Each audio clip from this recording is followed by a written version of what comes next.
1986년 늦여름 강원도 인제의 아침 공기는 차갑지 않을 만큼 선선하고 촉촉하게 피부를 감싸고 있었습니다. 회색 구름이 낮게 깔린 하늘을 덮고 있었고 계곡에서는 멀리서부터 물소리가 잔잔하게 울려 퍼지며 그날이 평범한 하루가 아닐 것임을 예감하게 했습니다. 약초꾼 김춘배 씨는 손때 묻은 배낭을 들고 마당에 서서 오늘 오를 산을 바라보며 깊고 묵직한 숨을 내쉬고 있었습니다. 이야기 시작 전 구독 좋아요는 영상 제작에 큰 힘이 됩니다. 그의 얼굴에는 오랜만에 떠나는 원정에 대한 긴장과 설렘이 동시에 깃들어 있었고 손끝은 무의식 중에 배낭끈을 꽉 조이고 있었습니다. 마당 밖으로 발자국 소리가 들리자 김춘배 씨는 시선을 돌렸습니다. 동네에서 함께 약초를 캐던 정만 씨가 나타나며 "춘배 씨 다 준비됐습니까? 오늘은 길이 멉니다." 하고 말했습니다. 고지어 중년 약초꾼 한 명이 웃으며 걸어왔고 마지막으로 20대 막내 민수 씨가 땀에 젖은 얼굴로 달려와 "늦어서 죄송합니다. 오늘은 꼭 큰 거 캐야죠." 하며 숨을 몰아쉬었습니다. 김춘배 씨는 그를 바라보며 고개를 끄덕이고는 "산은 만만치 않습니다. 오늘은 길이 험할 겁니다. 마음 단단히 먹으시오." 하고 말했습니다. 민수 씨는 씩 웃으며 배낭을 메고 서둘러 줄에 섰습니다. 그들은 마을 입구에서 배낭을 메고 줄지어 걸음을 옮겼습니다. 3일치 식량과 도끼 삽 연장 줄까지 챙긴 배낭은 무거웠지만 모두의 얼굴에는 묘한 기대감이 번지고 있었습니다. 길을 나서자 풀냄새와 흙냄새가 한꺼번에 코끝을 찔렀고 바람은 나무잎을 스치며 부드럽게 불어왔습니다. 새소리가 이어지고 멀리 계곡에서 피어오르는 안개가 햇빛을 받아 희미하게 빛나고 있었습니다. 첫 길은 완만했고 흙길을 따라 걸으며 그들은 세상에서 가장 평화로운 하루처럼 느꼈습니다. 김춘배 씨가 앞장서고 정만 씨와 다른 두 사람이 뒤를 따랐으며 민수 씨는 호기심 어린 눈으로 이리저리 둘러보며 걷고 있었습니다. "정말 깊네요. 여기까지 오는 사람 많습니까?" 민수 씨가 묻자 김춘배 씨는 잠시 걸음을 멈추고 뒤를 돌아보며 "여긴 아무나 못 옵니다. 길도 복잡하고 위험합니다. 길만 잃지 않으면 됩니다." 하고 말했습니다. 그 말에 모두가 고개를 끄덕이고는 다시 발걸음을 옮겼습니다. 점심 무렵 그들은 계곡 옆에서 짐을 내려놓고 휴식을 취했습니다. 김밥을 꺼내고 물을 나눠 마시며 땀에 젖은 얼굴을 씻었습니다. 차가운 계곡물이 발목을 시원하게 적시자 피로가 풀리는 듯했고 모두 웃음이 터져 나왔습니다. "이 맛에 산에 오는 거지요." 정만 씨가 말하자 민수 씨는 "내일쯤이면 산삼이 보일까요?" 하고 묻고 김춘배 씨는 "산삼은 마음 급한 사람한테는 안 보입니다. 눈을 낮추고 천천히 보시오." 하고 대답했습니다. 그들의 웃음소리가 계곡에 메아리쳤습니다. 점심을 마친 뒤 그들은 다시 길을 올랐습니다. 이번엔 경사가 점점 가팔라졌고 나무 뿌리가 드러난 비탈길을 조심스레 올라야 했습니다. 땀이 이마를 타고 흘러내렸고 숨이 차올랐습니다. 민수 씨는 젊음에 힘입어 앞질러 올라가기도 했지만 김춘배 씨는 그를 불러 세우며 "혼자 멀리 가지 마시오. 여기선 다 같이 움직여야 합니다." 하고 단호하게 말했습니다. 민수 씨는 쑥스럽게 웃으며 다시 줄 뒤로 물러섰습니다. 해질 무렵이 되자 그들은 계곡 깊숙한 곳에 도착했습니다. 하늘은 이미 어둑어둑했고 바람이 서늘하게 불어와 옷깃을 스쳤습니다. 김춘배 씨는 주변을 둘러보며 텐트를 칠 만한 평지를 찾기 시작했습니다. "여기가 좋겠습니다. 바람도 덜 불고 물도 가깝습니다." 하고 말하자 모두가 동의했습니다. 그들은 협력해 텐트를 치고 모닥불을 피웠습니다. 타닥타닥 불이 붙자 어둠이 밀려들어도 덜 무서웠습니다. 저녁을 끓여 먹으며 오늘 하루 걸어온 길과 내일 갈 길을 이야기했습니다. 민수 씨는 피곤했지만 눈이 반짝였고 김춘배 씨는 그런 민수 씨를 보며 옛날 자신의 모습을 떠올렸습니다. 밤하늘에는 구름이 걷히고 별이 하나둘 나타났습니다. 산속의 첫밤은 그렇게 조용히 깊어지고 있었습니다. 다음 날 아침 공기는 어제보다 훨씬 차가웠습니다. 밤새 불었던 바람이 숲속의 나무잎을 흔들어 놓아 이슬이 흠뻑 내려앉아 있었습니다. 김춘배 씨는 모닥불 옆에서 일어나 배낭을 정리하며 주변을 살폈습니다. "오늘은 더 깊이 들어갑니다. 마음 단단히 먹으시오." 하고 말했습니다. 민수 씨는 졸린 눈을 비비며 고개를 끄덕였습니다. 그들은 아침을 간단히 먹고 장비를 챙긴 뒤 계곡을 따라 걸음을 옮겼습니다. 처음에는 물길이 넓고 걷기 좋았지만 점점 바위가 커지고 길이 사라졌습니다. 발판을 찾아 바위를 타고 오르내리고 무릎까지 빠지는 웅덩이를 건너야 했습니다. 젖은 신발이 발목을 짓누르고 숨소리가 점점 거칠어졌습니다. 그럼에도 김춘배 씨는 말없이 한 걸음 한 걸음 조심스럽게 앞장섰습니다. 그의 표정은 점점 굳어지고 있었습니다. 여기 사람 발자국 같습니다. 민수 씨가 갑자기 외쳤습니다. 모두 그 자리에 멈춰섰습니다. 축축한 흙 위에는 분명 사람 발자국 같은 것이 찍혀 있었습니다. 서로 얼굴을 바라보며 잠시 말이 없었습니다. 김춘배 씨는 발자국을 한참 들여다보다가 낮은 목소리로 말했습니다. 우리만 이곳에 온 게 아닌 것 같습니다. 더 조심해야 합니다. 그 말이 떨어지자 공기가 묘하게 변했습니다. 누군가 먼저 왔다면 그들도 산삼을 찾고 있을 것이고 이곳에서 마주칠지도 모른다는 생각이 모두를 긴장하게 만들었습니다. 정만 씨는 주위를 두리번거리며 혹시 우리 흔적 보고 따라오는 건 아닐까요? 하고 중얼거렸습니다. 김춘배 씨는 고개를 저으며 모릅니다. 하지만 오늘은 해 지기 전에 자리를 잡아야 합니다. 하고 말했습니다. 점심 무렵 그들은 좁은 평지를 찾아 짐을 내려놓고 쉬었습니다. 모두 땀에 젖어 말도 하지 않고 물만 벌컥벌컥 마셨습니다. 인수 씨는 손으로 이마에 땀을 닦으며 이런 데까지 들어오면 산삼 많을 것 같습니다. 하고 말했습니다. 정만 씨는 피곤한 얼굴로 산삼만 많으면 뭐합니까? 길 잃으면 다 소용없습니다. 하고 퉁명스럽게 대답했습니다. 순간 공기가 무겁게 가라앉았습니다. 잠시 후 다시 길을 올랐습니다. 이번에는 덩굴이 길을 막아 나무칼로 베어내야 했고 바위 틈에 발이 빠지기도 했습니다. 김춘배 씨는 아무 말 없이 길을 개척했고 나머지는 묵묵히 뒤를 따랐습니다. 인수 씨는 처음보다 말이 줄었고 호흡만 크게 들렸습니다. 해가 서쪽으로 기울 무렵 그들은 큰 바위 아래 도착했습니다. 바위 표면에는 오래전 새긴 듯한 표시가 희미하게 보였습니다. 김춘배 씨는 손으로 그 흔적을 쓸며 예전에도 누군가 여기까지 왔던 것 같습니다. 하고 중얼거렸습니다. 민수 씨는 그 말을 듣고 괜히 등골이 서늘해졌습니다. 그날 밤 그들은 계곡 옆에 좁은 공간에 텐트를 치고 모닥불을 피웠습니다. 불꽃이 일렁일 때마다 얼굴, 그림자가 길게 늘어졌습니다. 정만 씨는 가만히 앉아 귀를 기울이다가 들립니까? 저 소리하고 속삭였습니다. 모두 숨을 죽이고 귀를 기울였습니다. 멀리서 나뭇가지가 부러지는 소리가 들렸습니다. 김춘배 씨는 자리에서 일어나 배낭에서 후레쉬를 꺼내 불을 켜고 주위를 비추었습니다. 빗줄기가 어둠 속을 가르며 바위와 나무 사이를 훑었지만 아무것도 보이지 않았습니다. 짐승일 겁니다. 너무 긴장하지 마시오 하고 말했지만 그의 목소리에도 긴장이 묻어 있었습니다.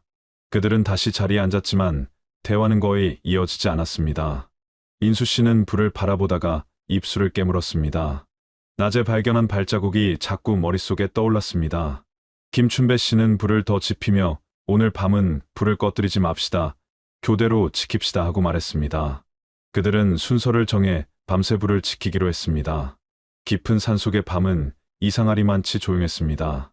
바람조차 멈춘 듯했고 개울물 소리만 일정한 리듬으로 들렸습니다.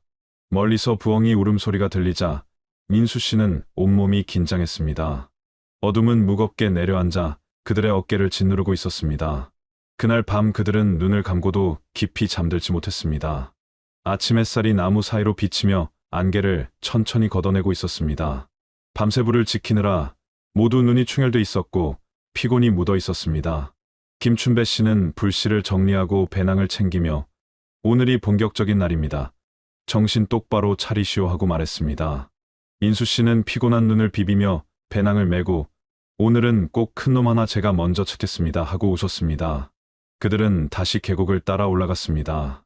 길은 점점 가팔라졌고 나무 뿌리가 드러난 비탈을 손으로 짚으며 올라야 했습니다. 숨이 차고 다리에 힘이 빠졌지만 누구도 멈추지 않았습니다. 점점 숲은 조용해지고 새소리마저 멀어졌습니다. 한참을 오르던 중 민수 씨가 갑자기 소리를 질렀습니다. 여기 보십시오. 이거 산삼 아닙니까? 모두 달려갔습니다. 바위 틈에서 이파리 세 개가 반듯하게 벌어진 어린 산삼이 모습을 드러내고 있었습니다. 그 순간 모두의 얼굴에 흥분이 번졌습니다. 드디어 하나 건졌군, 정만 씨가 말했습니다. 하지만 기쁨은 오래가지 않았습니다. 누가 먼저 캘지, 누가 가져갈지 두고 말다툼이 시작했습니다. 민수 씨는 손으로 흙을 파내며 제가 먼저 발견했습니다. 이건 제 몫입니다 하고 주장했습니다. 다른 약초꾼은 발견은 내가 했어도 여기까지 길 안내한 건 우리 아닙니까? 몫을 나눠야지요 하고 맞섰습니다. 정만 씨도 목소리를 높이며 원래 산삼은 발견자가 절반, 나머지는 나눠 가지는 게 원칙입니다 하고 말했습니다. 민수 씨는 얼굴이 붉어지고 숨이 거칠어졌습니다. 저는 항상 막내라 제일 적게 가져갔습니다.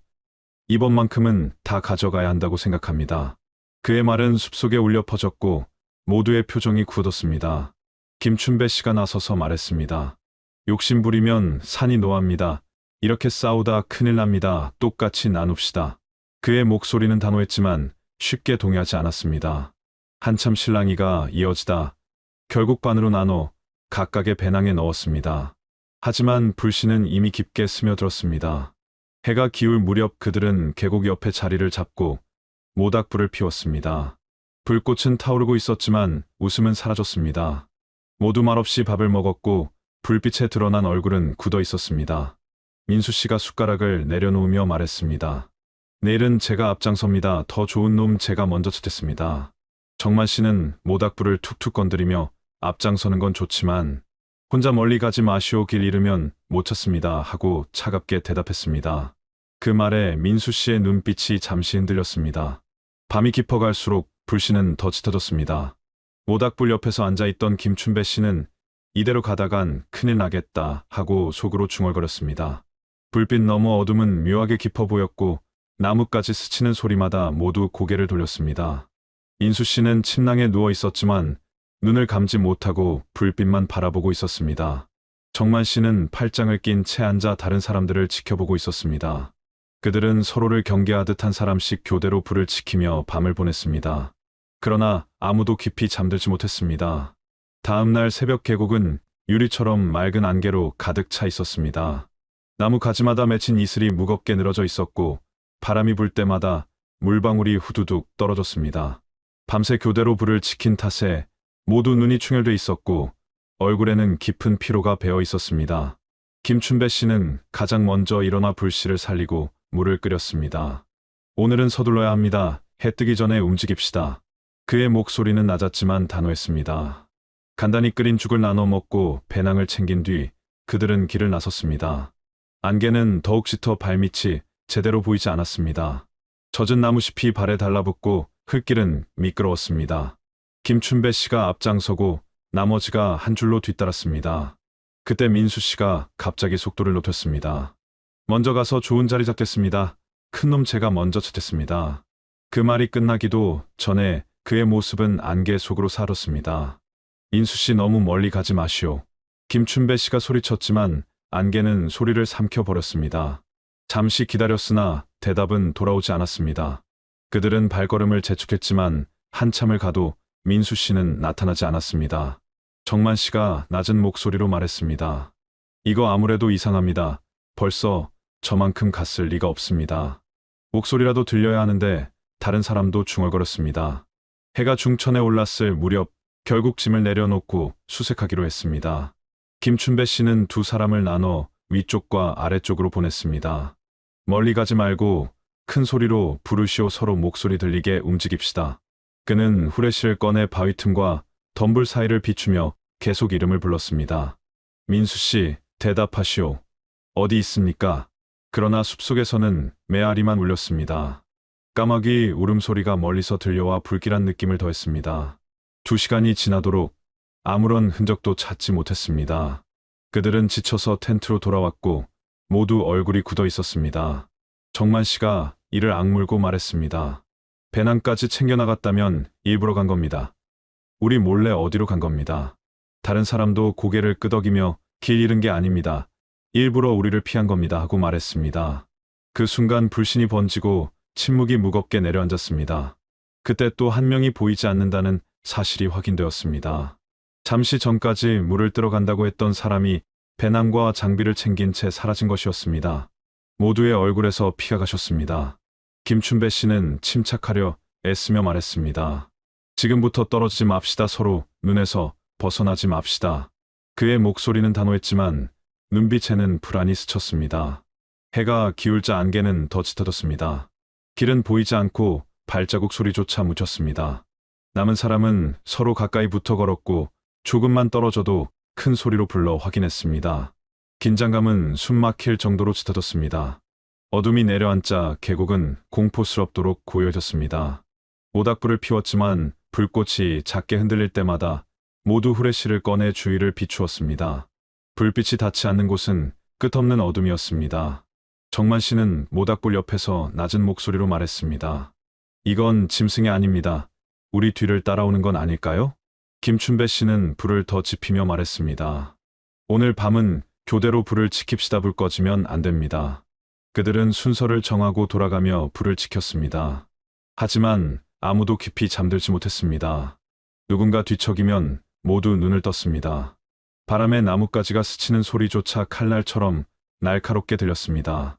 새벽녘 바람이 불자 불꽃이 크게 흔들렸습니다. 그 순간 숲속에서 갑자기 무언가 부러지는 소리가 크게 울렸습니다.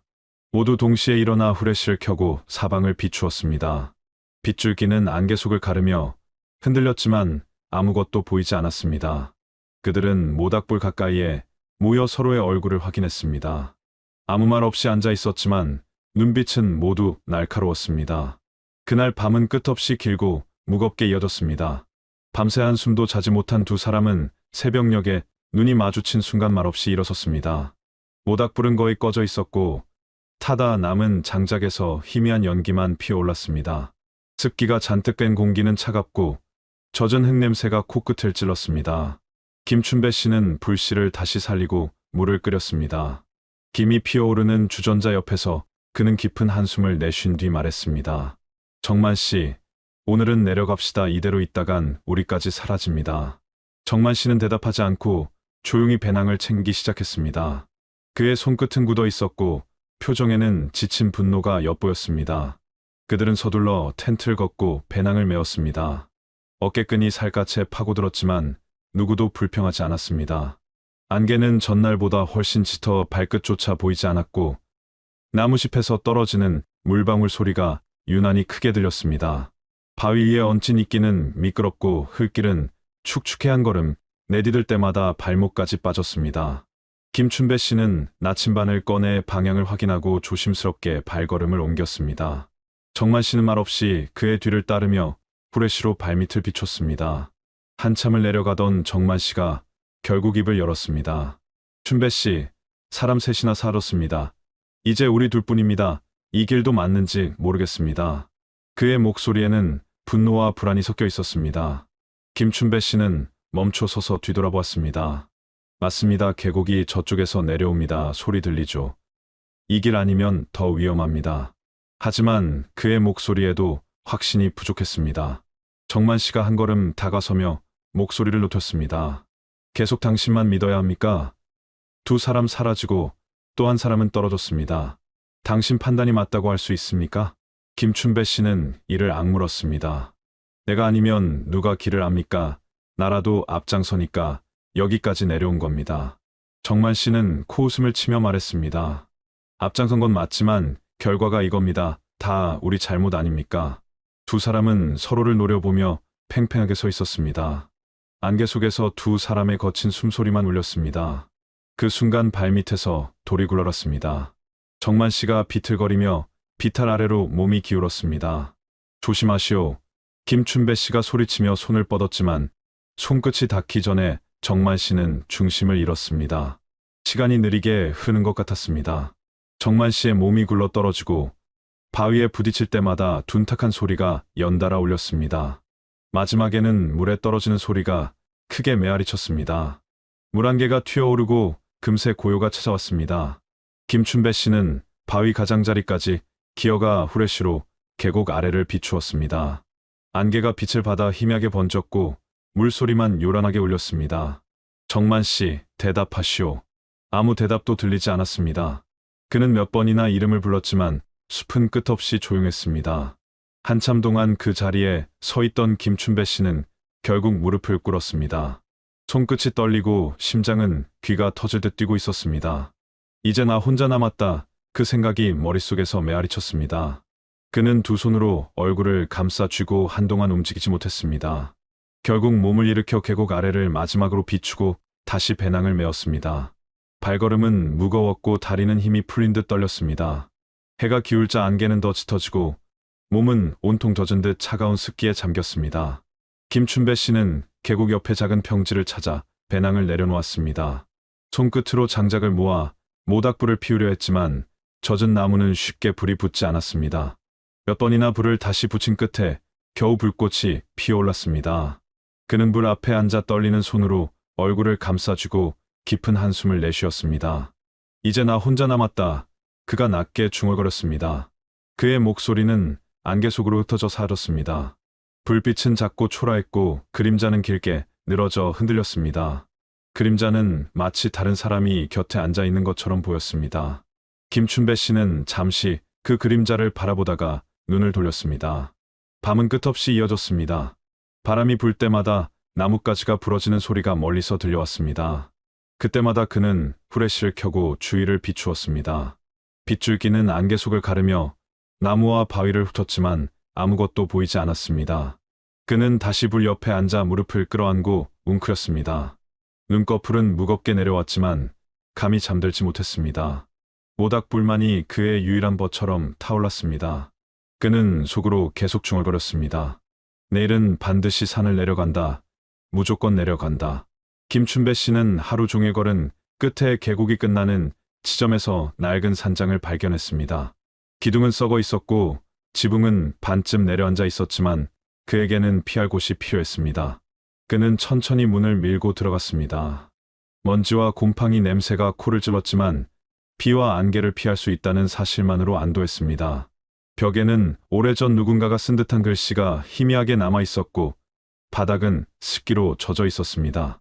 그는 배낭을 구석에 두고 불씨를 옮겨 작은 불을 피웠습니다. 불빛이 산장의 어둠을 비추자 그제야 공간이 드러났습니다. 낡은 침상, 부러진 의자, 구석에 굴러다니는 녹슨 냄비가 보였습니다. 김춘배 씨는 침상에 앉아 한참 동안 숨을 고르며 벽을 바라봤습니다. 그의 머릿속에는 사라진 사람들의 얼굴이 차례로 떠올랐습니다. 인수 씨의 환한 웃음, 계곡으로 굴러 떨어진 정만 씨의 손짓, 이름도 부르지 못한 동료의 뒷모습, 모두가 그를 바라보는 듯 했습니다.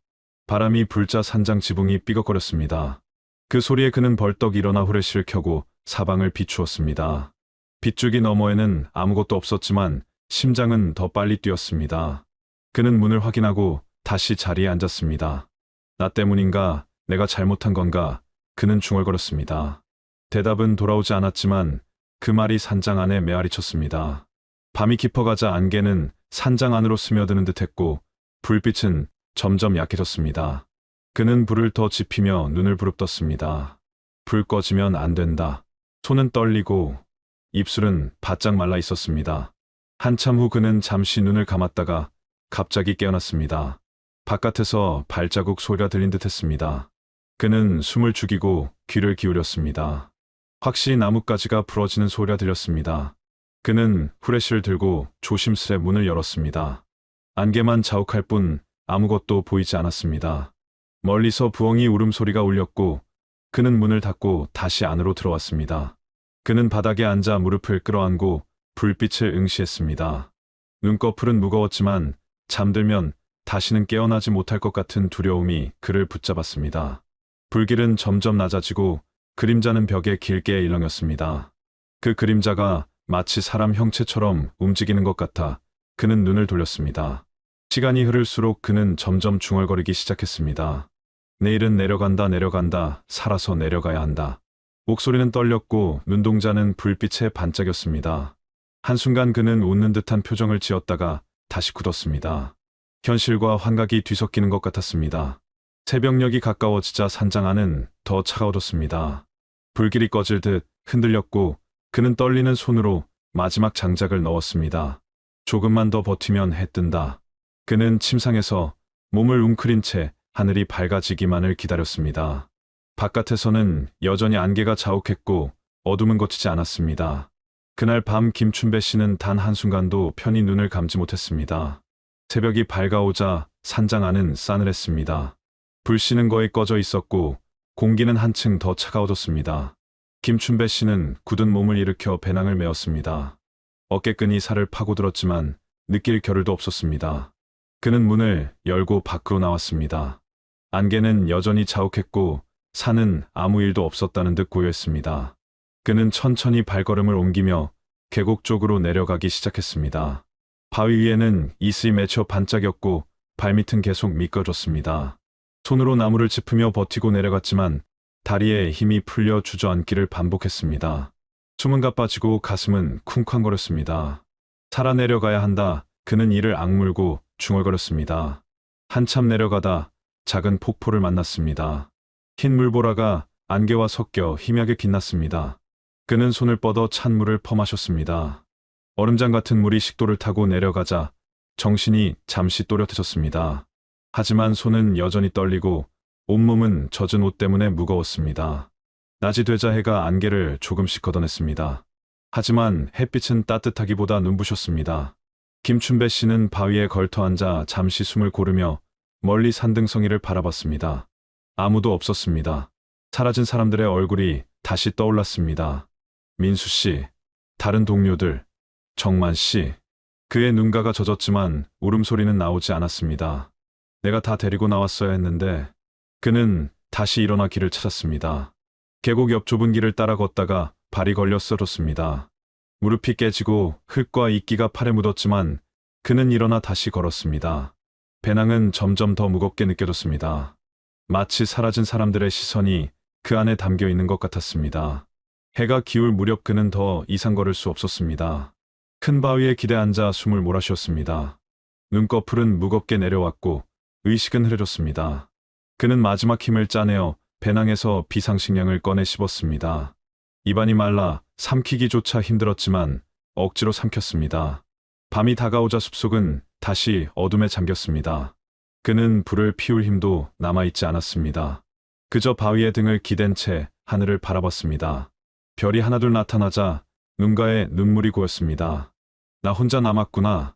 그는 중얼거리며 눈을 감았다 떴습니다. 귀에는 계곡 물소리만 멀리서 들렸습니다.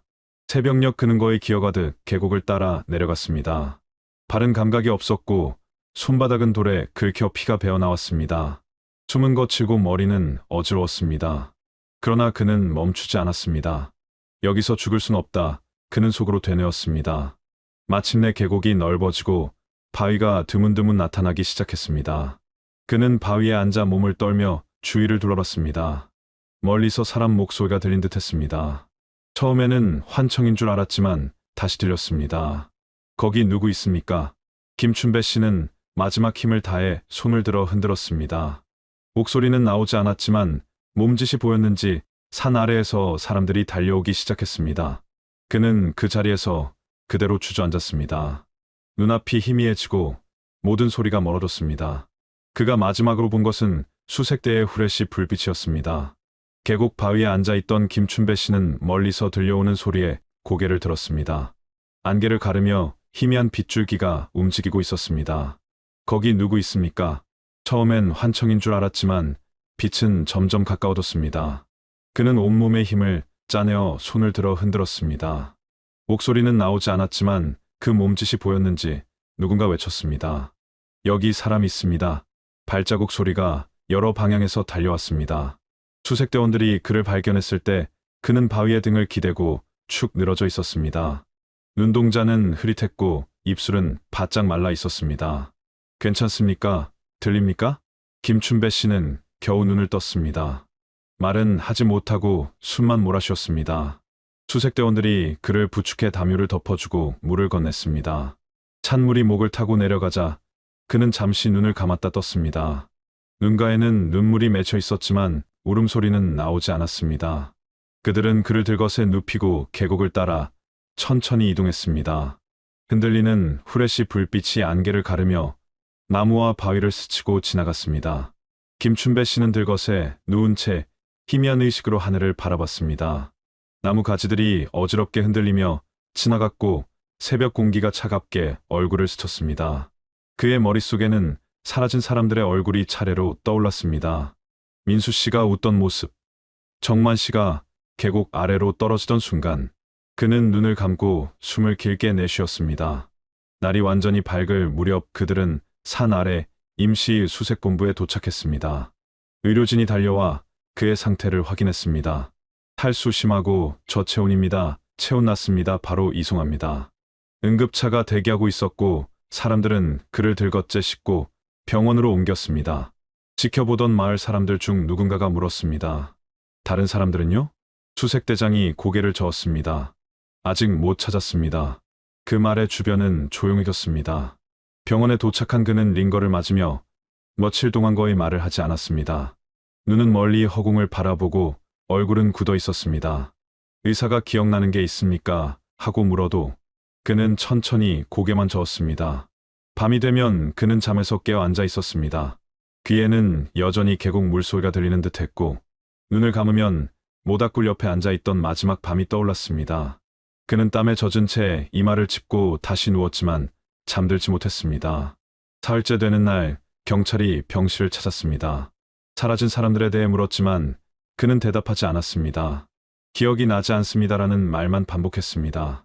간호사가 악몽을 자주 꾸시네요 하고 말했지만 그는 대답하지 않았습니다. 창밖을 바라보며 가만히 앉아 있을 뿐이었습니다. 열흘이 지나서야 그는 퇴원했습니다. 마을로 돌아왔지만 사람들은 그를 예전처럼 보지 않았습니다. 누군가는 안쓰럽게, 누군가는 두려운 눈으로 그를 바라보았습니다. 아이들이 그를 보고 수군거리기도 했습니다. 김춘배 씨는 사람들의 시선을 피하려고 고개를 숙이고 다녔습니다. 밤이 되면 그는 혼자 방에 앉아 촛불을 켰습니다. 불빛이 흔들릴 때마다 산장의 그림자가 떠올랐습니다. 그는 촛불 앞에서 중얼거렸습니다. 내가 왜 살아남았지? 눈가에는 눈물이 맺혔지만 그는 울지 않았습니다. 그의 가슴은 점점 더 무거워졌습니다. 사라진 사람들의 이름을 한 번씩 부르다 침묵했습니다. 방 안은 조용했고 촛불만이 깜빡이며 그를 비추고 있었습니다. 사건이 일어난 지 꼭 1년이 지난 늦여름, 김춘배 씨는 스스로 경찰서를 찾아왔습니다. 흐린 하늘에서 가는 비가 내리고 있었고 그는 젖은 모자를 벗어 손에 쥔 채 문을 밀고 들어섰습니다. 근무 중이던 경찰관들이 놀란 눈으로 그를 바라봤습니다. 김춘배 씨 무슨 일로 오셨습니까? 그는 대답 대신 조용히 의자에 앉았습니다. 손은 떨리고 얼굴은 창백했습니다. 형사가 조심스럽게 물었습니다. 그날 있었던 일을 이제 말씀하시겠습니까? 김춘배 씨는 한참 동안 입술을 깨물며 앉아 있었습니다. 방 안은 숨 막힐 듯 조용했고 시계의 초침 소리만 들렸습니다. 마침내 그는 낮고 쉰 목소리로 입을 열었습니다. 민수가 먼저 사라진 게 아닙니다. 형사들이 동시에 고개를 들었습니다. 김춘배 씨는 두 손으로 얼굴을 감싸고 말을 이어갔습니다. 둘째 날 저녁, 우리가 산삼을 발견한 뒤 말다툼이 벌어졌습니다. 민수가 제 말을 무시하고 욕을 했습니다. 순간 화가 나서 제가 민수를 밀었습니다. 그가 뒤로 넘어지며 바위에 부딪혔고 그 자리에서 움직이지 않았습니다. 그의 목소리는 점점 떨렸습니다. 형사는 메모를 멈추고 조용히 물었습니다. 그 뒤엔 어떻게 했습니까? 나머지 사람들에게 사실을 말하지 못했습니다. 그들이 저를 의심하기 시작했고 서로 싸우다 흩어졌습니다. 한 명은 숲으로 달아났고 정만 씨와 저는 함께 내려오려 했지만 결국 계곡에서 정만 씨도 김춘배 씨는 말을 잇지 못하고 두 손으로 머리를 감쌌습니다. 방 안의 공기는 더 무거워졌습니다. 형사는 잠시 침묵하다가 조용히 말했다. 김춘배 씨, 말씀하신 대로라면 우발적인 사고로 보입니다. 하지만 문제는 시신이 발견되지 않았다는 겁니다. 지금 말씀만으로는 살인으로 단정할 수도 없고 법적으로 구속하기도 어렵습니다. 며칠 뒤 경찰은 김춘배 씨의 안내로 다시 각두골 일대를 수색했습니다. 수색대는 능선과 계곡, 바위 틈까지 샅샅이 뒤졌지만 인수 씨의 시신은 물론 다른 사람들의 흔적도 찾을 수 없었습니다. 발견된 것은 오래 묵은 모닥불 자리와 찢어진 천 조각뿐이었습니다. 결국 김춘배 씨의 고백 외에는 사건을 입증할 증거가 없었습니다. 형사는 그에게 말했다. 수색은 여기까지입니다. 더 이상 찾을 수 있는 게 없습니다. 당신의 진술은 기록으로 남기지만 법적으로는 구속할 수 없습니다. 사건은 미제로 남습니다. 그 말에 김춘배 씨는 잠시 고개를 떨군 채 서 있었습니다. 눈가에 눈물이 맺혔지만 그는 울지 않았습니다. 그래도 이제 말은 했습니다. 그의 목소리는 낮았지만 또렷했습니다. 그는 경찰서를 나와 천천히 걸었습니다. 비는 여전히 내리고 있었고 도로 위에는 빗물이 흐르고 있었습니다. 하늘은 잿빛이었지만 그의 얼굴은 묘하게 편안해 보였습니다. 마치 무언가를 내려놓은 사람 같았습니다. 그러나 눈동자 깊숙한 곳에는 여전히 공허한 그림자가 드리워져 있었습니다. 그날 밤 그는 방 안에 앉아 촛불을 켰습니다. 불빛이 흔들리자 사라진 사람들의 얼굴이 벽에 겹쳐 보였습니다.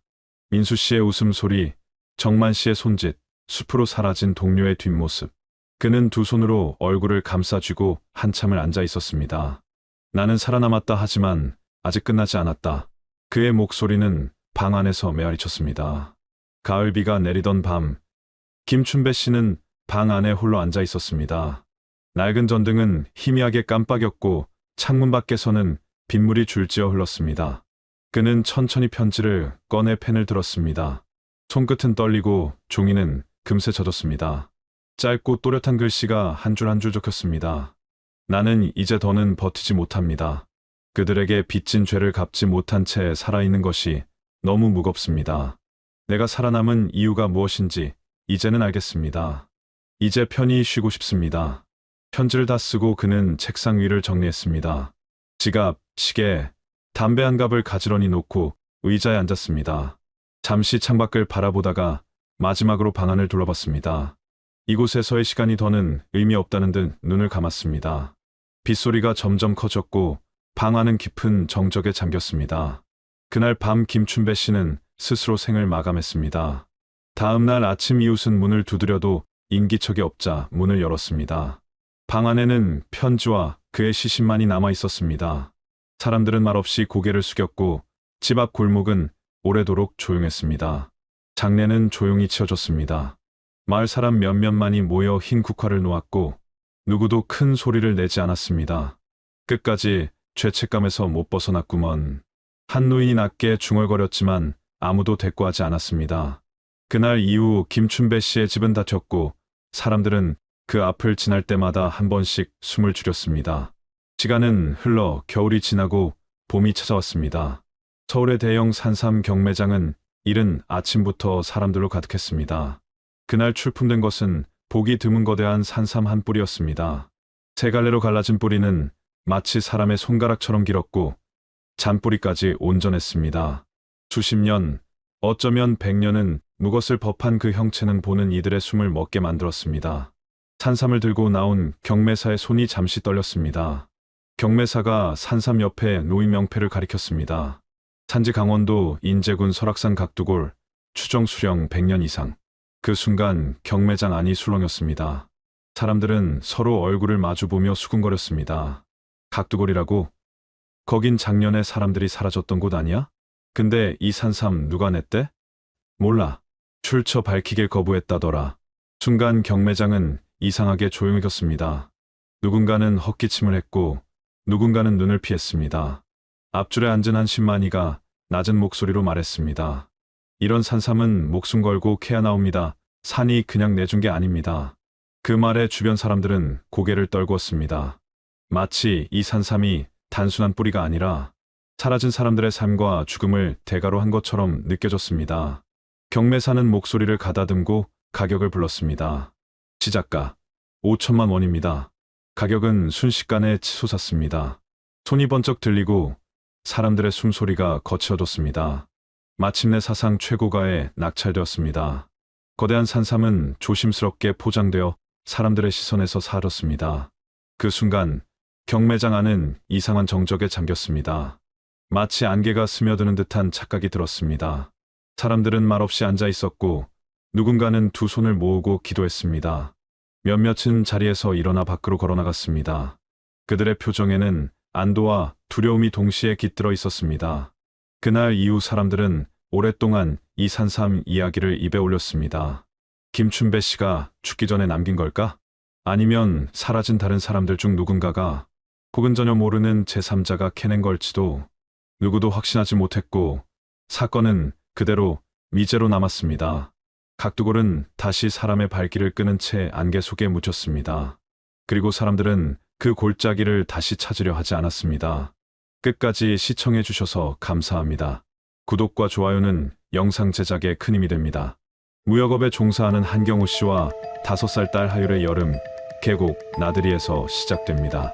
2013년 7월, 강원도 평창 오대산 자락은 한창 녹음이 짙고 계곡물은 눈처럼 맑았습니다. 휴일 아침, 아빠와 딸은 도시락을 챙겨 차에 올랐습니다. 잔길을 달리자 창문 사이로 소량기와 젖은 흙냄새가 차 안으로 스며들었습니다. 그날은 그들에게 특별한 하루가 될 것 같았습니다. 하지만 오후가 되자 갑자기 먹구름이 몰려왔고 곧 폭우가 쏟아졌습니다. 그 순간부터 모든 것이 변하기 시작했습니다. 이야기 시작 전 구독과 좋아요는 영상 제작에 큰 힘이 됩니다. 아침 햇살이 부엌 식탁 위에 올려진 도시락통을 비추고 있었습니다. 한경우 씨는 전날 밤 미리 싸둔 김밥을 다시 한번 확인했습니다.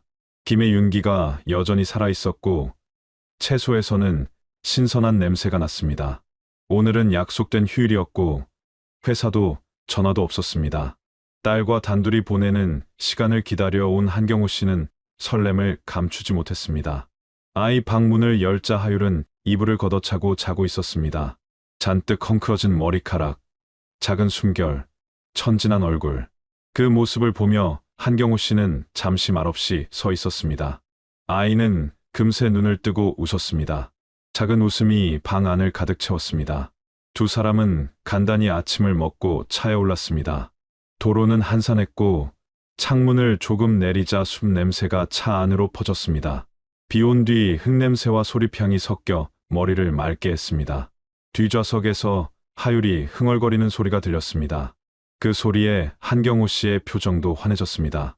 오대산 계곡에 도착했을 때 물은 유리처럼 맑았습니다. 햇빛이 수면에 부서지고 시원한 바람이 얼굴을 스쳤습니다. 작은 물고기들이 빠르게 지나갔고 숲은 고요했습니다. 계곡에는 물소리와 새소리만 울렸습니다. 하율은 신발을 벗고 돌 위에 앉아 발을 물에 담갔습니다.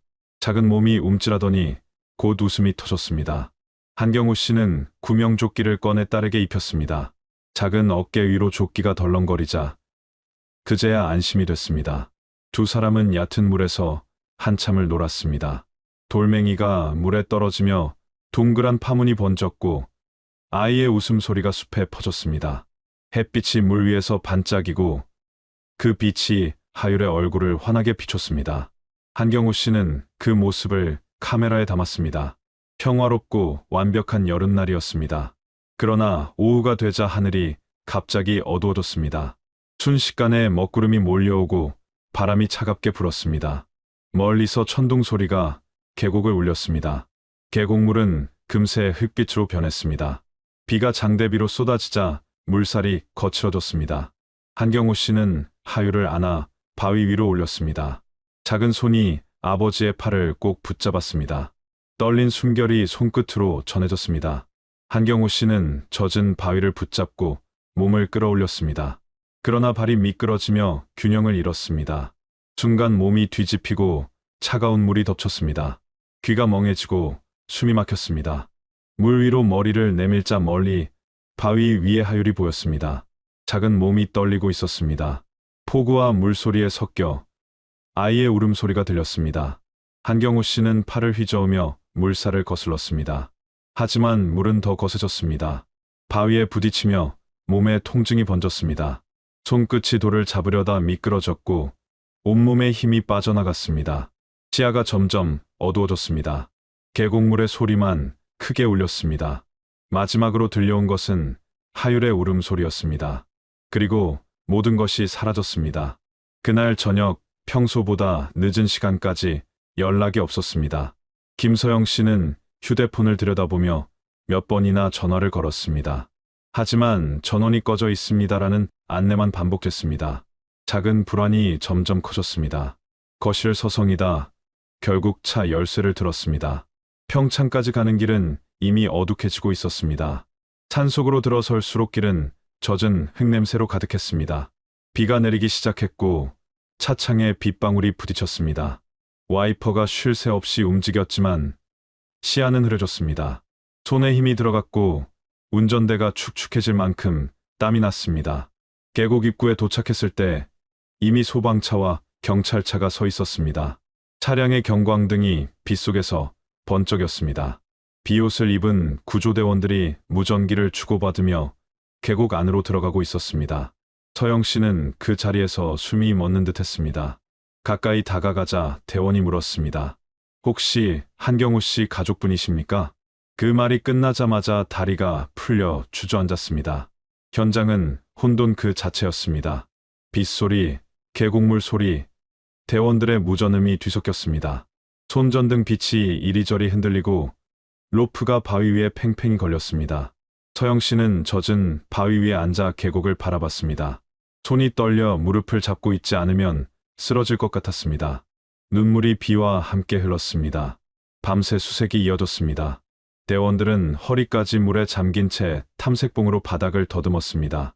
누군가는 로프를 잡고 물살을 건너고 누군가는 헤드랜턴 불빛으로 절벽을 비췄습니다. 서영 씨는 눈을 깜빡이지도 못한 채 그 움직임을 따라갔습니다. 혹시 아이의 울음소리가 들리지 않을까 귀를 기울였습니다. 그러나 돌아오는 건 물소리와 바람뿐이었습니다. 시간이 얼마나 흘렀는지 알 수 없었습니다. 새벽녘 한 대원이 무언가를 들고 나왔습니다. 작은 형광색 구명조끼였습니다. 흙탕물에 젖어 무겁게 늘어진 그것을 보는 순간 서영 씨는 무릎을 꿇었습니다. 제발 두 사람 다 살려달라. 손으로 진흙을 움켜쥐며 울부짖었습니다. 대원들마저 고개를 숙였습니다. 아침이 밝았지만 수색은 계속됐습니다. 물은 여전히 불어 있었고 곳곳에 나뭇가지와 돌이 떠내려와 있었습니다. 대원들은 철저히 탐색했지만 성과는 없었습니다. 서영 씨는 비에 젖어 온몸이 차가워졌지만 자리를 뜨지 않았습니다. 바위에 앉아 계곡을 내려다보며 하염없이 이름을 불렀습니다. 경호 씨, 하유라. 목소리가 메아리쳐 숲에 흩어졌습니다. 사고 발생 3일째, 결국 공식 수색이 중단됐습니다. 구청 직원이 조심스럽게 다가와 설명했습니다. 수색 범위를 다 뒤졌습니다. 더 이상 진행하기 어렵습니다. 서영 씨는 아무 말도 하지 못했습니다. 그저 비에 젖은 전단지가 흙바닥에 흩어지는 것을 바라봤습니다. 마을 사람들은 뒷말을 하기 시작했습니다. 비 오는데 계곡에 들어갔다더라. 안내 방송 무시했대. 그 말들은 칼처럼 서영 씨의 마음을 베었습니다. 하지만 고개를 숙이지 않았습니다. 그날 밤 서영 씨는 결심했습니다. 내가 직접 찾아야 해. 남편이 신던 등산화를 꺼내 신고 집안 서랍에서 전단지를 인수했습니다. 다음 날부터 계곡 주변 마을, 터미널, 휴게소에 전단지를 붙이기 시작했습니다. 손끝이 풀려 스카치 테이프가 젖어 떨어져 나가도 다시 붙였습니다. 낯선 번호로 전화가 오면 밤이든 새벽이든 달려갔습니다. 여름이 지나고 가을이 왔습니다. 하지만 서영 씨의 수색은 멈추지 않았습니다. 겨울이 와도 계곡을 찾았습니다. 발목까지 눈이 쌓인 산길을 오르며 입김을 내뿜었습니다. 손이 얼어붙어도 바위를 쓰다듬고 물길을 살폈습니다. 해마다 여름이 오면 같은 날, 같은 시간에 계곡을 다시 찾았습니다. 계곡물 위에 꽃을 띄우고 숲속에서 하룻밤을 보내며 이름을 불렀습니다. 경호 씨, 하유라. 숲은 여전히 대답하지 않았지만 그곳을 떠날 수 없었습니다. 포기하지 않는 한 언젠가는 돌아올 거라 믿었습니다.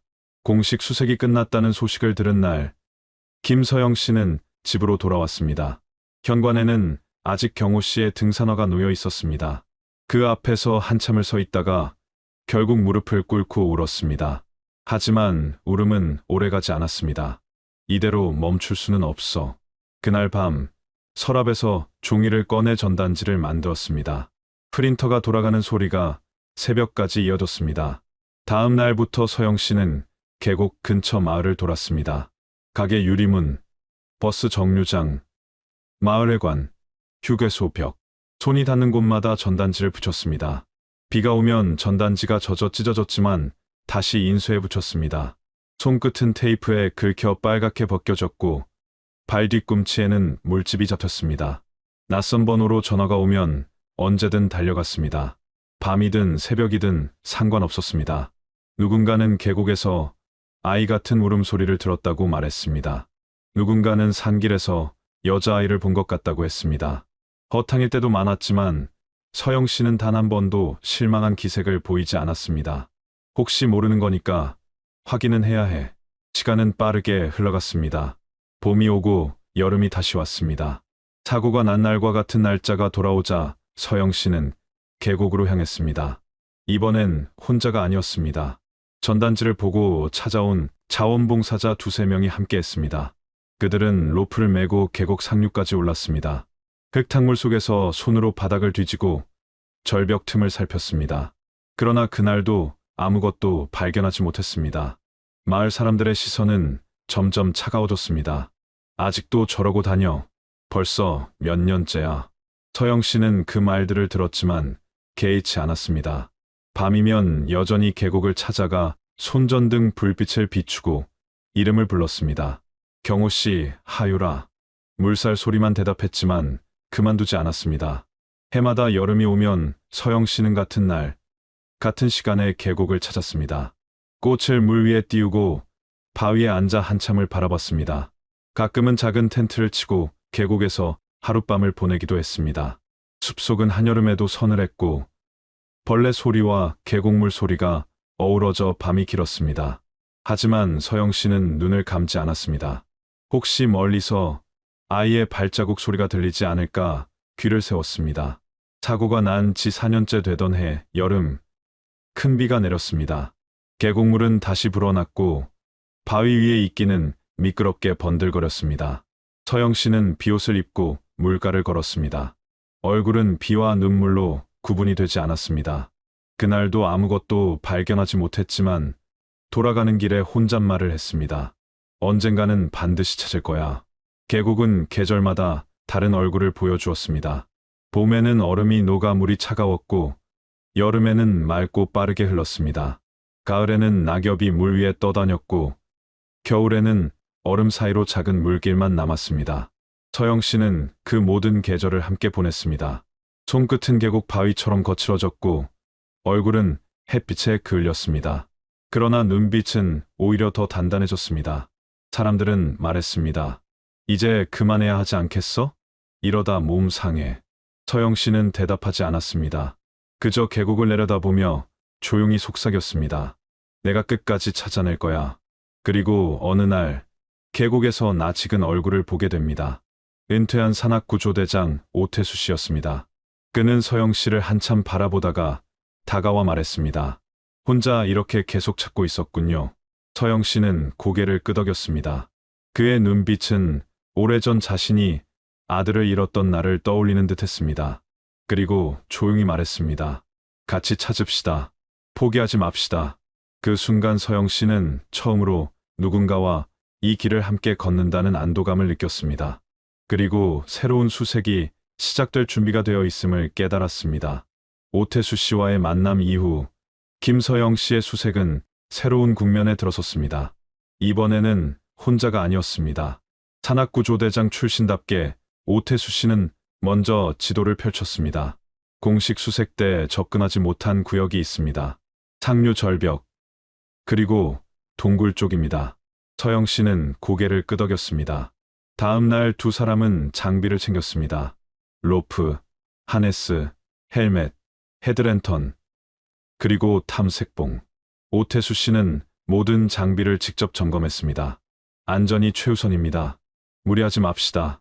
짧은 당부였지만 그 목소리엔 단호함이 담겨 있었습니다. 계곡 상류로 오르자 공기는 한층 차가웠습니다. 나뭇가지에 이슬이 맺혀 옷소매를 적셨습니다. 서영 씨는 헐떡이며 숨을 골랐습니다. 하지만 멈추지 않았습니다. 여기까지 포기하지 않고 왔으니 끝까지 가야 합니다. 첫 번째 목표는 상류 절벽이었습니다. 그곳은 수색 당시 위험하다고 판단되어 접근하지 못했던 구역이었습니다. 오태수 씨가 로프를 걸고 먼저 내려갔습니다. 물살은 여전히 거셌고 바닥은 미끄러웠습니다. 서영 씨는 로프를 꼭 잡고 그 뒤를 따라 내려갔습니다. 절벽 아래는 생각보다 깊었습니다. 물소리가 메아리처럼 울려 공포감을 더했습니다. 두 사람은 손전등으로 바위를 비추며 하나씩 살폈습니다. 바위 틈 사이에는 오래전 떠내려온 나뭇가지와 쓰레기들이 쌓여 있었습니다. 서영 씨는 맨손으로 그것들을 치우며 눈을 떼지 않았습니다. 혹시 작은 단서라도 놓칠까 두려웠습니다. 며칠 뒤, 이번에는 동굴 쪽으로 향했습니다. 동굴 입구는 사람 키보다 낮았고 안쪽은 깜깜했습니다. 오태수 씨가 먼저 들어가 헤드랜턴을 켰습니다. 서영 씨는 뒤따르며 물에 젖은 바위를 짚었습니다. 차가운 공기가 얼굴에 닿았습니다. 안쪽은 습기가 가득했고 물방울 떨어지는 소리가 크게 울렸습니다. 동굴 끝에서 작은 동물의 뼈와 녹슨 캔이 발견되었습니다. 사람의 흔적은 아니었지만 서영 씨는 그것마저 가슴이 뛰었습니다. 여기도 누군가는 들어왔었다는 뜻이잖아요. 희미한 희망이 다시 피어올랐습니다. 두 사람은 수색 일지를 꼼꼼히 기록했습니다. 지도 위에는 빨간 펜으로 탐색한 구역을 표시했습니다. 하루하루가 고단했지만 서영 씨의 눈빛은 날카로워졌습니다. 해가 지면 계곡은 금세 어두워졌습니다. 헤드랜턴 불빛이 어둠을 뚫고 반짝였습니다. 숨결이 하얗게 흩어지고 물소리가 심장을 두드리는 듯 했습니다. 어느 날은 폭우가 내려 수색을 중단해야 했습니다. 서영 씨는 바위 아래 서서 빗줄기를 맞았습니다. 오태수 씨가 말했습니다. 오늘은 그만합시다. 위험합니다. 서영 씨는 잠시 망설였지만 결국 고개를 끄덕였습니다. 눈에는 눈물이 섞여 있었습니다. 계절은 또다시 여름이 되었습니다. 서영 씨와 오태수 씨는 이제 호흡이 맞았습니다. 둘은 말없이도 서로의 생각을 알 수 있었습니다. 로프를 던지고 바위를 타고 물길을 건너는 모든 동작이 자연스러워졌습니다. 수색은 끝이 보이지 않았습니다. 그러나 포기하지 않았습니다. 한 번도 밟지 않았던 곳을 밟을 때마다, 손에 흙이 묻고 옷이 젖을 때마다 서영 씨는 마음속으로 되뇌었습니다. 경호 씨, 하유라 조금만 기다려. 꼭 찾을게. 그리고 그 여름, 예상치 못한 제보가 들어왔습니다. 밤마다 아이 울음소리가 들린다는 것이었습니다. 서영 씨와 오태수 씨는 그 제보가 거짓이 아닐 거라 믿었습니다. 다시 폭우가 내리는 날, 두 사람은 계곡으로 향했습니다. 그곳에서 마침내 새로운 흔적을 발견하게 됩니다. 사건이 일어난 지 6년째 여름이었습니다. 김서영 씨와 오태수 씨는 여느 해처럼 계곡을 찾았습니다. 그날도 계곡은 흐린 안개에 덮여 있었습니다. 습한 공기가 피부에 달라붙었고 나무숲에서는 물방울이 뚝뚝 떨어졌습니다. 마을 어귀에서 한 노인이 다가왔습니다. 목소리는 조심스러웠습니다. 며칠 전부터 밤마다 아이 울음소리가 들렸습니다. 바람 소리 같지 않고 분명 아이 울음 같았습니다. 서영 씨는 한동안 말을 잇지 못했습니다. 심장이 두근거리고 손끝이 차가워졌습니다. 오태수 씨는 잠시 생각하더니 말했습니다. 오늘 밤 다시 옵시다. 비가 와도 말입니다. 해가 지고 어둠이 계곡을 덮었습니다. 밤 공기는 차갑고 축축했습니다. 폭우가 다시 시작되었고 두 사람은 비옷을 입고 계곡으로 향했습니다. 머리에는 헤드랜턴을 켜고 손에는 손전등을 들었습니다. 물살은 낮보다 훨씬 거세졌습니다. 빗줄기가 물 위를 스쳤습니다. 어디선가 짧고 날카로운 소리가 들렸습니다. 아주 희미했지만 아이의 울음 같았습니다. 서영 씨는 숨을 죽이고 귀를 기울였습니다. 들으셨습니까? 오태수 씨가 고개를 끄덕였습니다. 저쪽입니다. 두 사람은 물가를 따라 걸었습니다. 비가 얼굴을 때렸고 발밑의 돌은 미끄러웠습니다. 한순간 나뭇가지 사이에서 그림자가 스쳤습니다. 손전등 불빛이 비쳤지만 이미 사졌습니다. 서영 씨는 가슴이 철렁 내려앉았습니다. 누군가 있었어요. 비와 물소리가 모든 것을 덮어버렸습니다. 그들은 계속 소리를 따라갔습니다. 하지만 울음소리는 점점 멀어지듯 희미해졌습니다. 폭우는 거세지고 물안개가 피어올랐습니다. 숨이 가빠지고 온몸이 젖었지만 멈추지 않았습니다. 새벽이 다 되어가자 빗줄기가 찾아들었습니다. 두 사람은 물가에 앉아 잠시 숨을 골랐습니다. 그때 오태수 씨가 땅 위에 무언가를 발견했습니다. 진흙 속에 반쯤 묻힌 작은 분홍색 신발 한 짝이었습니다. 서영 씨는 그대로 무릎을 꿇었습니다. 손이 떨려 흙을 파내고 신발을 들어 올렸습니다. 신발은 낡아 있었지만 분명 하율의 것이었습니다. 작은 리본 장식이 그대로 남아 있었습니다. 서영 씨의 손끝이 흔들렸습니다. 눈물이 빗물과 함께 얼굴을 타고 흘렀습니다. 하율이 겁먹었을 거예요. 아직 살아있는 거 맞지요? 목소리가 갈라졌습니다. 오태수 씨는 말없이 김서영 씨의 어깨에 손을 올렸습니다. 포기하지 맙시다. 이건 분명 신호입니다. 그 말은 폭우 속에서도 또렷하게 들렸습니다. 서영 씨는 신발을 품에 안았습니다.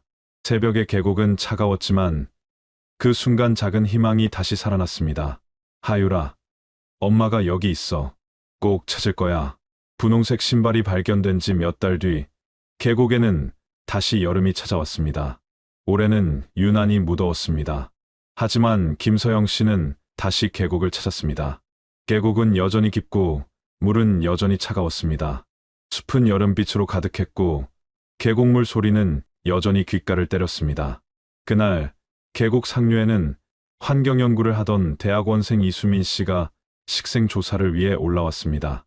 젖은 바위를 넘고 풀을 헤치던 그의 눈에 바위 틈 사이에서 반짝이는 것이 보였습니다.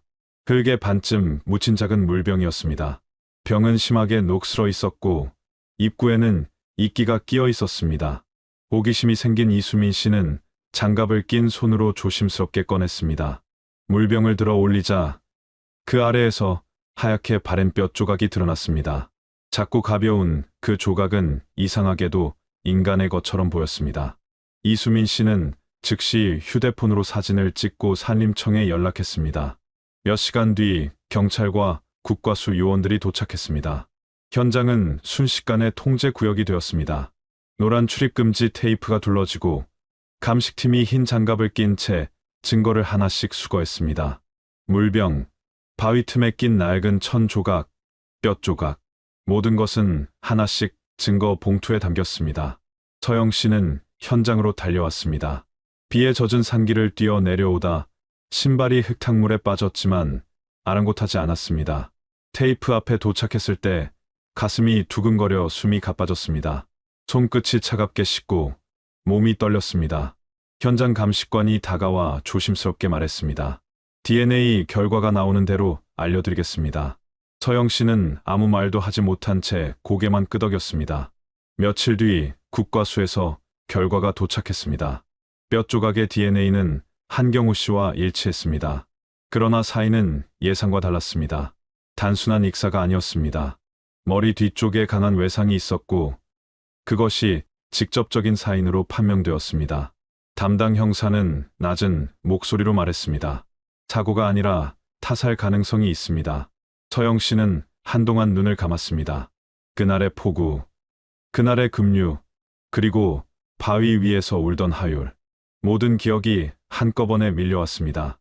단순한 사고가 아니라 누군가의 손에 의해 남편이 죽었다는 사실이 머리를 강타했습니다. 눈물이 터졌지만 이번엔 슬픔보다 분노가 앞섰습니다. 누가 왜? 경찰은 수사팀을 다시 꾸렸습니다.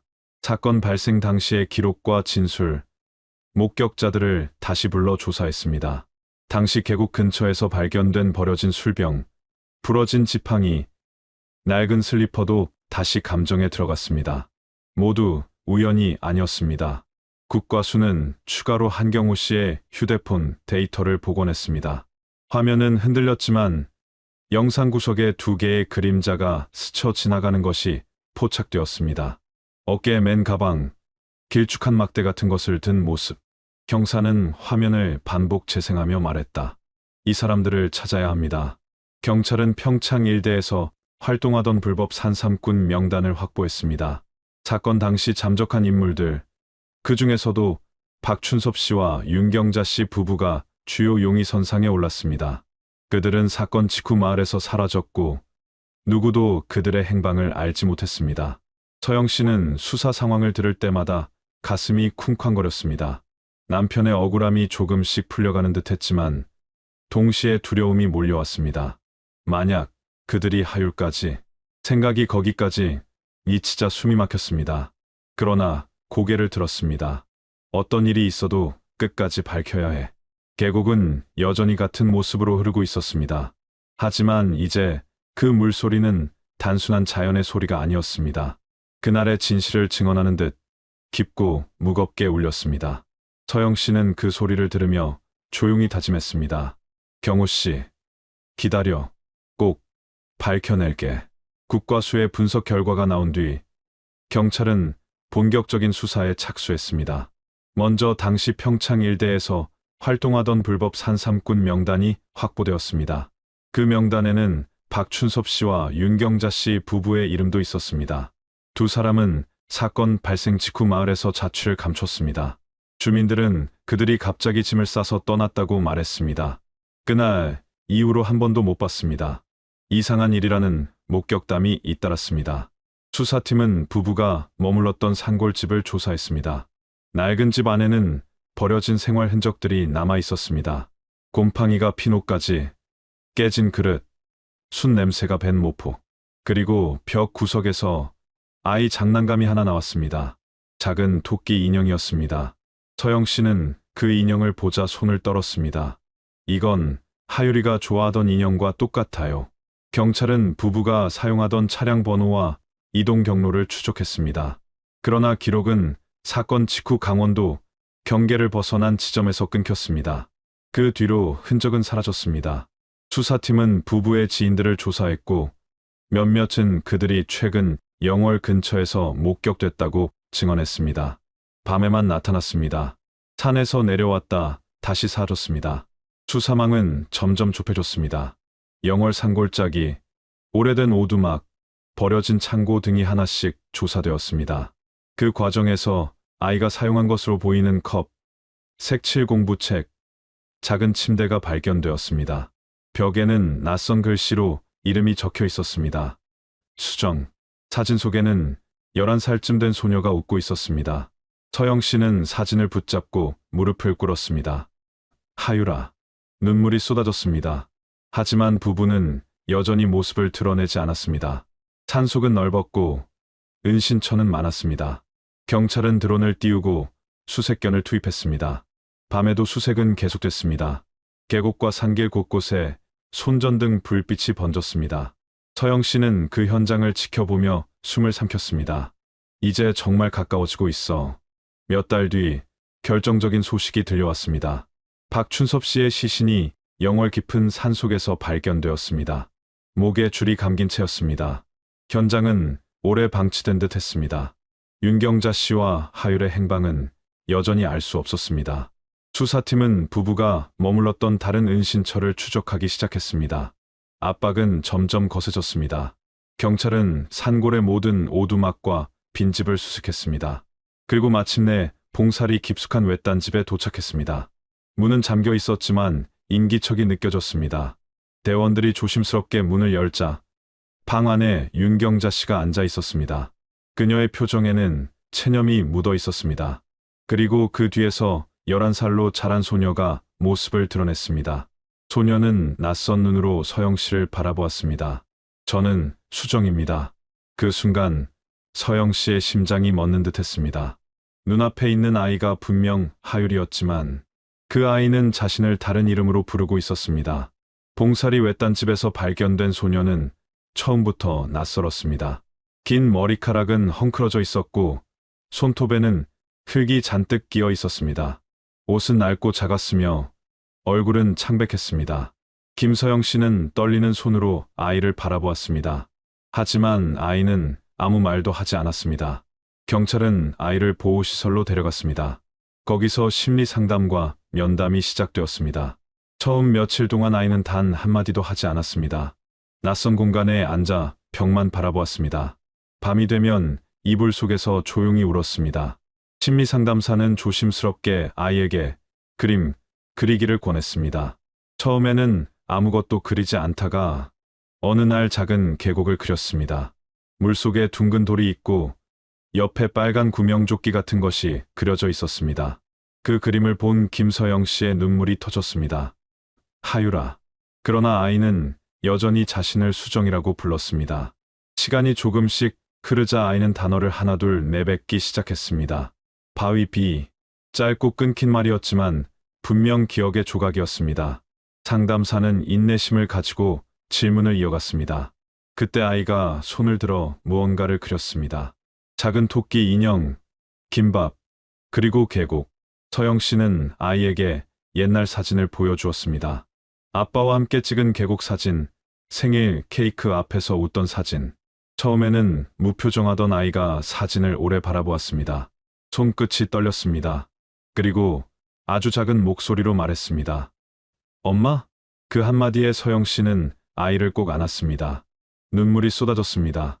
그날 이후 아이는 조금씩 마음을 열기 시작했습니다. 계곡에서 있었던 일을 조금씩 이야기했습니다. 아빠가 나 올려줬어요. 그리고 물이 무서웠어요. 조각난 기억이 맞춰지듯 하나씩 떠올랐습니다. 경찰은 윤경자 씨를 다시 신문했습니다. 윤경자 씨는 끝내 고개를 떨궜습니다. 사건 당일 계곡에 있었다는 것을 인정했습니다. 그러나 구체적인 진술은 거부했습니다. 아이를 데려간 이유에 대해서는 버리려던 건 아니었다는 말만 남겼습니다.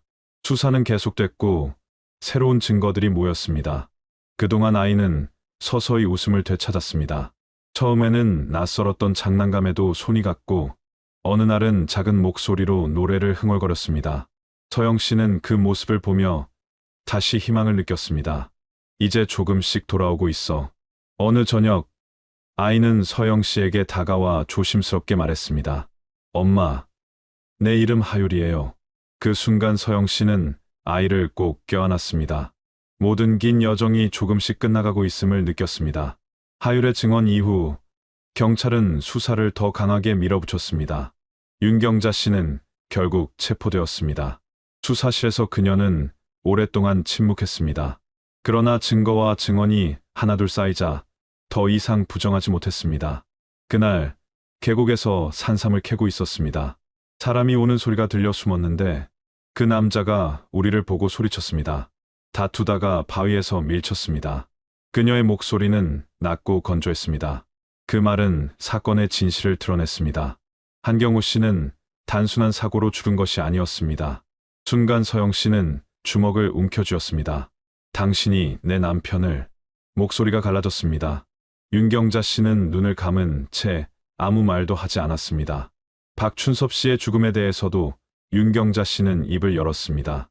도망 다니는 동안 싸우다가 그 사람도... 수사팀은 기록을 정리하고 사건을 마무리하기 시작했습니다. 김서영 씨는 하율과 함께 수사 과정에 참여했습니다. 심리상담사가 동행했고 아이는 서서히 두려움을 이겨냈습니다. 어느 날 조사실에서 윤경자 씨와 마주쳤습니다. 하율은 순간 움찔했지만 곧 서영 씨의 손을 꼭 잡았습니다. 그리고 조용히 말했습니다. 저는 하율이에요. 그 말에 윤경자 씨는 처음으로 눈을 떴습니다. 표정은 복잡했습니다. 그녀는 잠시 아이를 바라보다 시선을 돌렸습니다. 그 순간 서영 씨는 비로소 이 싸움이 끝나가고 있음을 느꼈습니다. 사건은 법정으로 넘어갔습니다. 윤경자 씨는 살인과 미성년자 유인 혐의로 구속되었습니다. 재판 과정에서 서영 씨는 모든 것을 지켜봤습니다. 눈물도 분노도 체념도 모두 삼켰습니다. 그리고 판결이 내려지자 조용히 눈을 감았습니다. 이제 끝났습니다. 그날 밤 서영 씨와 하율은 오랜만에 평창 계곡 근처 숙소에 머물렀습니다. 창문을 열자 계곡물 소리가 들렸습니다. 하율은 창문가에 앉아 물소리를 들었습니다. 아빠 목소리 같아요. 서영 씨는 아이를 품에 안았습니다. 그래, 아빠가 지켜보고 있을 거야. 며칠 뒤 두 사람은 다시 계곡을 찾았습니다. 바위 위에 앉아 한참을 물길을 바라보았습니다. 그리고 작은 꽃다발을 물에 띄웠습니다. 꽃은 물살을 따라 천천히 흘러갔습니다. 계곡을 떠나기 전 하율은 잠시 멈춰 서서 속삭였습니다.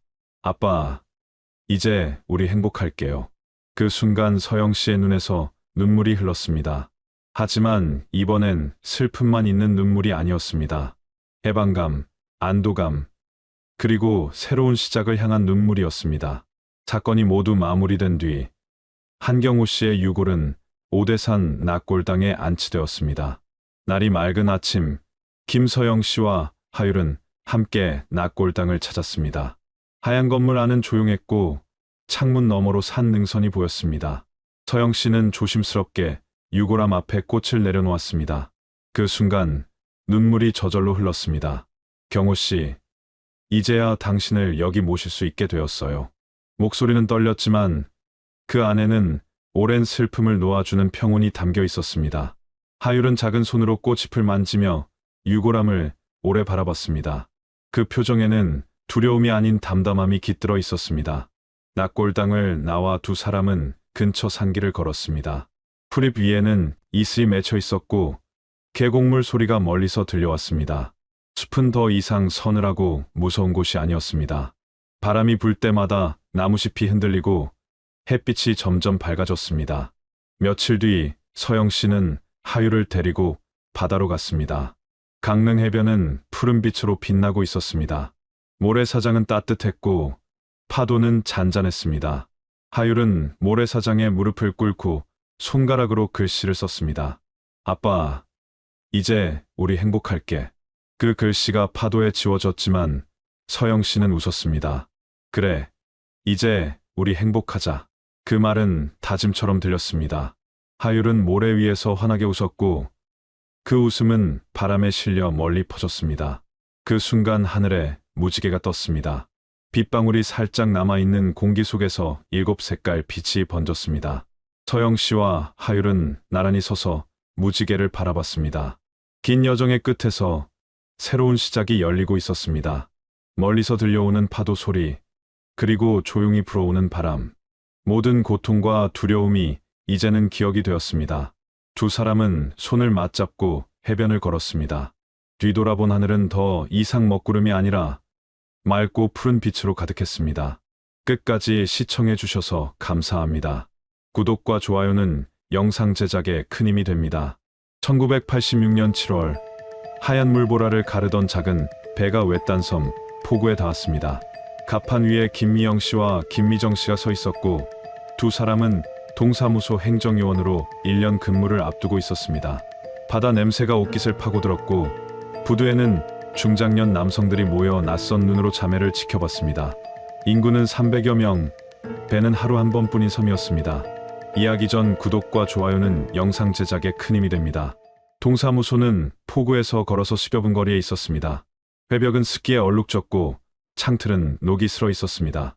사무실 한 칸과 간이 숙소 한 칸이 전부였고 전임자는 떠난 뒤였습니다. 서류철은 제목과 내용이 어긋났고 도장은 금이 가 있었습니다. 김미영 씨는 책상을 닦으며 정리 목록을 만들었습니다. 김미정 씨는 스테이플러를 고치며 장부 표지를 갈아 끼웠습니다. 둘은 처음부터 바로잡자라고 짧게 합의했습니다. 해가 기울 무렵 이장 박 씨가 찾아왔습니다. 그는 섬일은 섬 방식이 있습니다라고 말했고 사람들 불편하지 않게 천천히 하라고 권했습니다. 김미영 씨는 법과 규정대로 하겠습니다라고 답했습니다. 박 씨의 미간이 잠시 굳었고 다시 미소로 가라앉았습니다. 다음 날부터 주민들이 드문드문 찾아왔습니다. 보조금, 허가, 세금에 관한 질문이 이어졌습니다. 자매는 빠진 서류를 설명하고 접수 순서를 정리했습니다. 점심 무렵 마을 유지 김 씨가 들러 원래대로만 해달라고 말했습니다. 그는 큰 배를 가진 인물이었고 눈빛은 웃지 않았습니다. 김미영 씨가 허가 없는 조업과 소득, 누락은 바로잡아야 한다고 답하자 김 씨의 입꼬리가 내려갔습니다. 시작부터 너무 빡빡해야 합니다라는 말이 방 안 공기를 무겁게 만들었습니다. 저녁에 숙소로 돌아오는 길, 골목 어귀에서 낮은 웃음이 스쳤습니다. 돌아보면 아무도 없었습니다. 바람은 모래를 밀어올렸고 가로등 불빛은 습도에 번졌습니다. 김미정 씨는 우리가 너무 빠른가? 라고 물었습니다. 김미영 씨는 빠른 게 아니라 맞는 속도야 라고 답했습니다. 그 대답은 단단했지만 짧은 침묵이 뒤따랐습니다. 사흘째 되는 날, 자매는 허가대장과 어획량 신고서를 대조했습니다. 허가 없이 조업한 흔적이 여러 건 보였고 보조금을 받은 가구 중 일부는 실제 소득 신고가 비어 있었습니다. 자매는 정리표를 만들어 결제선을 그었습니다. 오후에 박 씨가 다시 와서 지금은 장마철이고 바다도 험하니 조금 미뤄도 된다고 말했습니다. 김미영 씨는 일정대로 진행하겠다고 답했습니다. 박 씨는 말없이 창밖을 보다가 천천히 일어섰습니다. 포구에서 돌아오던 길, 자전거를 세운 청년이 자매를 힐끗 보고 빠르게 시선을 거두었습니다. 잡화점 주인은 값을 둔 채 계산판만 두드렸고 보건소 직원은 다들 받아 나가 바쁜 철이라며 말을 아꼈습니다. 작은 섬의 공기가 서서히 식는 느낌이었습니다. 말로 하지 않은 불만과 시선이 어깨를 눌렀습니다. 그날 밤 동사무소 창문에 작은 부딪힘 소리가 났습니다. 김미정 씨가 커튼을 젖히자 바깥에서 그림자가 스쳐갔습니다. 바람에 흔들린 것일 수도, 누군가의 발길일 수도 있었습니다. 자매는 창문 걸쇠를 다시 확인했고 문패를 안쪽으로 들여놓았습니다. 김미영 씨는 내일 회의록과 점검표를 가방에 넣으며 뒤주는 문서로 남겨야 해라고 말했습니다. 김미정 씨는 고개를 끄덕였습니다. 주말 아침 동사무소에는 보조금 관련 민원이 몰렸습니다. 자매는 순번표를 만들어 북새통을 가라앉았습니다. 서류가 부족합니다라는 말이 반복되자 몇몇 주민의 표정이 굳었습니다. 점심 무렵 김 씨가 다시 나타났습니다.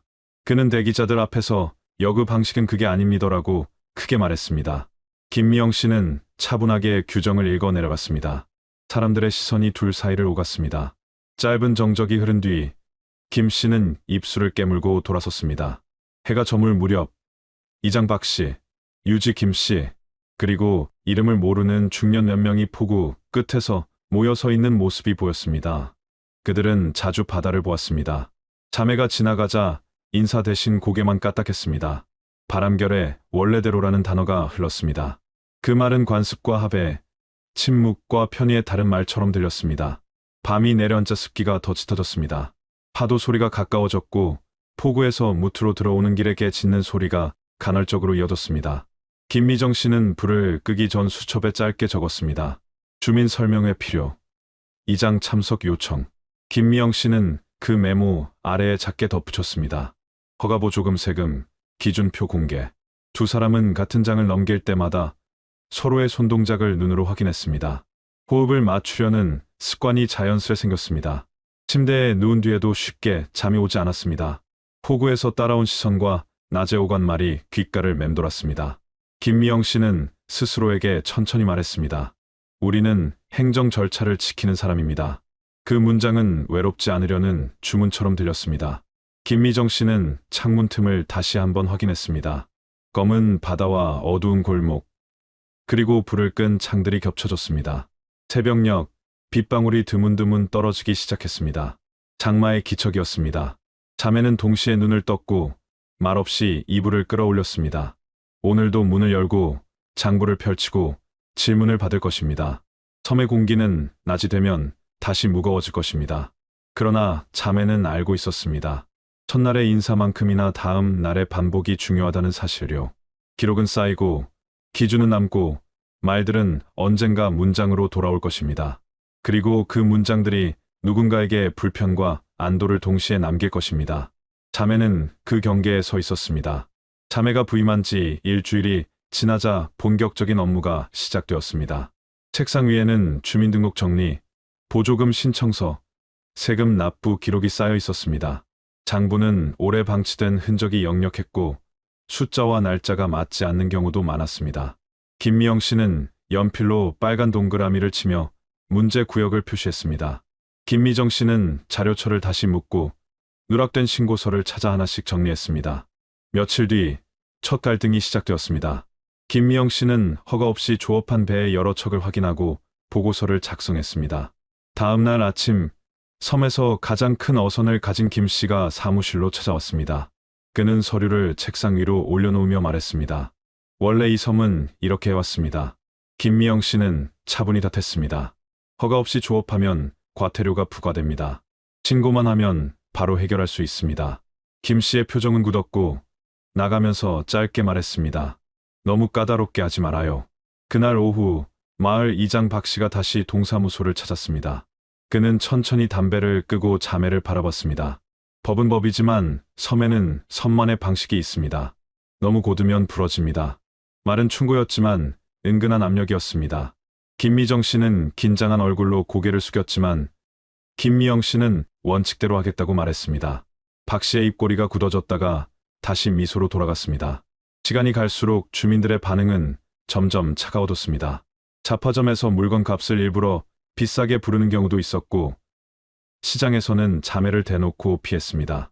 저녁이면 포구에 모인 남자들이 술잔을 돌리며 자매 이야기를 했습니다. 전임자는 이렇게 안 했는데 육지 여자들이 괜히 섬 분위기 흐려놓는다. 이런 말들이 점점 더 많이 들리기 시작했습니다. 어느 날 밤 동사무소 창문이 갑자기 깨졌습니다. 바닥에는 돌멩이와 욕설이 적힌 쪽지가 떨어져 있었습니다. 김미정 씨는 겁에 질려 육지로 돌아가자고 말했습니다. 하지만 김미영 씨는 단호했습니다. 지금 도망치면 평생 도망만 다니게 된다. 버텨야 한다. 두 사람은 깨진 유리를 치우고 창문을 임시로 막았습니다. 그 후부터 섬의 공기는 더 무거워졌습니다. 주민들은 인사를 하지 않았고 부녀회 모임에서도 자매를 부르지 않았습니다. 유일하게 우체국 직원이 짧게